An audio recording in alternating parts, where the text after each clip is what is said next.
నమస్తే, welcome to G group academy. ఈరోజు మనం ఆర్టికల్ 121 గురించి తెలుసుకోబోతున్నాం. ఈ యొక్క ఆర్టికల్ 121 దేని గురించి చెప్తుందంటే, సుప్రీం కోర్ట్ ఆర్ హైకోర్ట్, ఈ రెండు కోర్టులకి సంబంధించినటువంటి జడ్జెస్ ఉంటారు కదా, ఈ జడ్జెస్ యొక్క వ్యవహారాలు ఏవైతే ఉన్నాయో, డ్యూటీస్ ఏవైతే ఉన్నాయో, ఈ డ్యూటీస్ని పార్లమెంట్లో ఎట్టి పరిస్థితుల్లోనే డిస్కషన్ పెట్టకూడదు. అట్ ద సేమ్ వే ఎటువంటి కండిషన్స్ పెట్టకూడదు వీళ్ళకి, జడ్జెస్కి.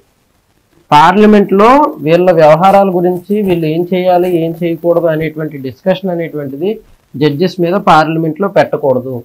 బట్ రిమూవల్ రిక్వెస్ట్ పెట్టొచ్చు. ఒకవేళ సుప్రీంకోర్టు కానీ హైకోర్టు జడ్జెస్ని రిమూవ్ చేయడం కోసం రిక్వెస్ట్ ఎవరికి చేయాలి? ప్రెసిడెంట్ ఆఫ్ ఇండియాకి చేయాలి. ప్రెసిడెంట్ ఆఫ్ ఇండియా మాత్రమే వీళ్ళని రిమూవ్ చేయాలన్నా, లేదంటే నియమించాలన్నా, ఏం చేయాలన్నా ప్రెసిడెంట్ ఆఫ్ ఇండియా.